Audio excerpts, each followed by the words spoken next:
이 시간 우리에게 주시는 하나님의 말씀은 누가복음 2장 8절부터 14절까지의 말씀입니다. 제가 가진 성경으로 신약 89쪽입니다. 누가복음 2장 8절부터 14절까지의 하나님의 말씀을 한 절씩 교독하시고 끝절은 함께 봉독하겠습니다. 그 지역의 목자들이 밤에 밖에서 자기 양떼를 지키더니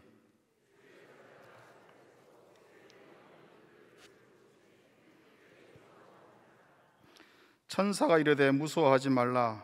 보라, 내가 온 백성에게 미칠 큰 기쁨의 좋은 소식을 너희에게 전하노라.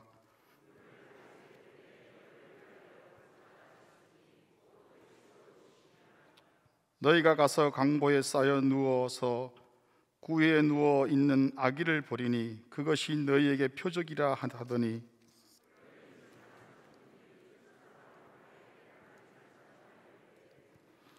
지극히 높은 곳에는 하나님께 영광이요 땅에는 하나님이 기뻐하신 사람들 중에 평화로다 하니라. 아멘. 네, 요즘 사는 사람들이 지역들은 대부분 아무리 어둡다고 해도 어느 정도 불빛이 있고 새까맣게 이렇게 깜깜한 지역에 사는 사람들은 별로 없습니다. 어디를 가든지 가로등이 있고 불빛이 있기 때문입니다. 여행을 좀 해보신 분들이라면 아시겠지만 시골 한적한 곳이나 또 외국에 아주 한적한 곳으로 들어가 보면은 인적이 드문 곳에 불빛 하나도 없는 곳을 가는 경우가 종종 있습니다. 저는 이제 몽골에서 1년 동안 단기 선교를 하면서 아주 구석진 지역, 사람이 정말 한 명도 살지 않는 그런 지역까지 이제 들어가서 여행을 해본 적이 있는데, 그런 곳으로 가면은 칠흑같이 어둡다라는 것을 느끼게 됩니다. 정말 이렇게 믿기 좀 힘들겠지만 그렇게 깜깜한 곳에 빛이 한 점도 없는 곳에 가면은 이렇게 앞으로 가기 위해서 발을 한 발짝 내딛는 것도 굉장히 힘들 정도로 아주 이상한 경험을 하게 됩니다. 우리나라에서는 이제 그런 곳은 이제 발견하기 참 힘듭니다. 정말 심하게 깜깜한 곳은 없는데, 이렇게 이 세상이 참으로 어둡고 또 이 세상이 암울하고 또 힘들고 또 고통스러운 그러한 삶을 많이 살아가는 그러한 세상에 하나님께서 빛으로 이 땅에 오셨습니다. 이제 며칠 후 오는 토요일이 바로 하나님께서 이 땅에 이 어둠의 지역에 빛으로 오신 것을 기념하기 위한 성탄절입니다. 토요일이 성탄절인데, 전능하신 하나님께서 흑암같이 희망 없는 이 땅에 마리아의 몸을 통해 아기 예수로 이 땅에 오셨습니다. 사망의 그늘진 이 땅에 하나님께서 찬란한 빛, 구원의 빛을 오시는 날을 우리는 오늘 또 이렇게 음악 예배를 통해서 기념하게 됩니다. 오늘 본문 누가복음 2장에서는 예수님이 베들레헴의 한 집 구유에서 탄생하게 되는 그 기사의 내용입니다. 그 지역 목자들이 가장 먼저 그 소식을 듣게 되는데요. 예수님의 탄생 소식을 가장 먼저 듣게 된 이 목자들은 그 지역에서 또 나라에서 뭔가 특별한 사람, 또 믿음이 좋은 사람, 또 사회적으로 정치적으로 높은 사람, 위대한 종교 지도자들이 아니고 아주 평범하고 또 그 평범한 사람들 중에서도 비천한 사람들입니다. 베들레헴에서 양떼를 지키는 목동들입니다.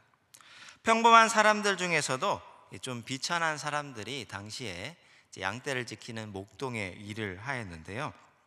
우리가 잘 아는 다윗도 아버지의 양떼를 지키는 일을 했는데, 양떼를 지키는 일은 그 많은 형제들 중에서도 가장 막내, 그리고 아니면은 그 집에 종들이나 시켰고 잘 하지 않는 그러한 힘든 일이었습니다. 그런 일을 하는 목자들인데, 천사들이 전하는 예수님의 탄생 이 소식을 가장 먼저 듣게 됩니다. 왜냐하면 이 예수님이 바로 이러한 낮은 자들을 위해서, 이 세상에 낮고 천한 자들을 위해서 이 땅에 오셨기 때문에 그 지역에서도 가장 낮았던 목자들이 그 소식을 가장 먼저 들었습니다. 이 천사들이 오늘 전하는 이 탄생 소식을 잘 보면 먼저 온 백성에게 미칠 큰 기쁨의 좋은 소식이다라고 말씀을 합니다. 그리고 구주가 나셨으니 곧 그리스도 주시라고 하면서 큰 기쁨의 좋은 소식이고, 그리고 구주, 구세주, 구원자가 나셨는데, 그런데 희한한 것은 이 강보, 포대기입니다. 포대기에 쌓여가지고 구유죠, 그렇죠? 구유는 짐승의 먹이통입니다. 이 구유에 뉘어 있을 것이다라고 이야기를 합니다. 참 앞뒤가 안 맞는 그런 말을 천사가 목자들에게 하였습니다. 짧은 몇 마디이지만 이 안에 중요한 메시지가 함축되어 있습니다.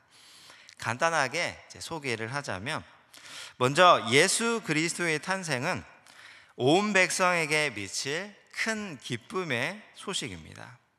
이 소식을 유대인에게로부터 시작돼서 또 가족들과 제자들과 갈릴리 사람들을 통해서 온 세상에 퍼져나가게 됩니다. 그리고 구주가 나셨다라고 이야기를 하는데, 이 구주, 구세주라는 말은 성경에 조금 등장을 합니다. 그렇지만 이 구주라는 말은 당시 로마 사회에서 많이 사용되는 말이었는데, 특별히 이 로마 황제에게 구주, 구세주라는 말을 굉장히 많이 사용하였습니다. 근데 이 로마 황제에게 사용하는 이 구주, 구세주를 바로 이 구유에서 태어난 어떤 아기 예수라는 사람에게 이 단어를 쓴 것입니다. 이 로마 황제 아우구스투스가 태어났을 때 그를 구세주라고 부르며 그의 출생을 축하하였는데, 먼저 로마 원로원과 귀족들에게 먼저 알려졌습니다. 그러나 굉장히 역설적이게도 정말 이 땅의 구세주, 이 땅의 구원자의 첫 탄생 소식은 정말 세상에서 가장 비천한 사람들, 목자들에게 알려진 것입니다. 예수님이 이 땅에 오신 목적도 그렇지만 또 지금도 마찬가지지만 예수님은 가난한 자들의 구원자, 비천한 자들의 친구가 되십니다. 예수님이 이렇게 세상에서 가장 낮은 곳에 가장 낮은 모습으로 태어나셔서 지금도 가장 낮고 천한 곳으로 흘러 들어가시는 분이십니다. 우리 교회는 무엇보다 이 일에 관심을 갖고 힘을 써야 함을 잊지 말아야 합니다. 그리고 이제 마지막으로 강보, 포대기에 쌓여서 구유에 뉘어 있는 아기를 보게 될 것이다 라고 말하는데, 실제로 이 목자들이 이제 천사가 떠나가고 베들레헴으로 가서 이 구유, 짐승의 먹이통에 누워져 있는 아기, 이 사람이 구세주라고 하는데 정말 맞나 아닌가 가서 이제 확인을 하게 됩니다. 그리고 그 광경을 보게 되고 목자들이 이제 돌아가면서 하나님께 영광을 돌리고 찬송하며 돌아갑니다. 성자 하나님이시며 이 땅을 구원하실 구세주 그리스도이시지만 그분은 이 세상에서도 가장 낮고 천한 자리에 오셨습니다. 그리고 그분의 하시는 일도 이 세상에서 가장 낮고 천한 자들의 친구가 되어주시며 겸손한 자들의 구원자가 되어주십니다. 이 소식을 전하며 천군 천사들이 하나님을 찬송합니다. 그리고 목자들이 아기 예수님을 만나고 돌아가면서 하나님께 영광을 돌리고 찬송합니다. 그리고 오늘 이 저녁에 우리 천안중앙교회에서도 성탄절을 기다리고 기념하면서 하나님께 영광을 돌리고 찬송하고자 합니다. 지극히 높은 곳에서는 하나님께 영광이요 땅에서는 하나님이 기뻐하신 사람들 중에 평화로다. 오늘 이 음악 예배를 통해서 우리에게 진정으로 예수 그리스도가 큰 기쁨의 좋은 소식이 되기를 바랍니다. 명예도 물질도 출세도 건강도 중요하지만 우리에게 영원한 평화와 안식을 주시는 예수 그리스도, 주님이 진심으로 여러분에게 큰 기쁨의 좋은 소식이 되기를 바랍니다. 기도하겠습니다. 하나님 감사합니다. 오늘 이렇게 성탄절을 기다리며 성탄절 축하 음악 예배를 드리게 하시고 주님의 탄생을 기뻐하며 예배로 모이게 하시니 감사합니다. 우리의 예배가 형식을 넘어 진정으로 주님을 기뻐하며 주님이 주시는 평화를 기다리며 하나님을 높이 찬양하는 시간 되게 하옵소서. 이제 호산나 찬양대가 특별히 주님의 탄생을 기념하며 하나님께 영광과 찬양을 드리고자 합니다. 이 찬양을 기뻐 흠양하여 주시고 함께 참여하는 성도들도 마음으로 함께 주님의 탄생을 기뻐하며 찬양드리게 하옵소서. 이 시간을 통해 우리 안에 성탄의 기쁨으로 충만하게 하옵소서. 예수님의 이름으로 기도드립니다. 아멘.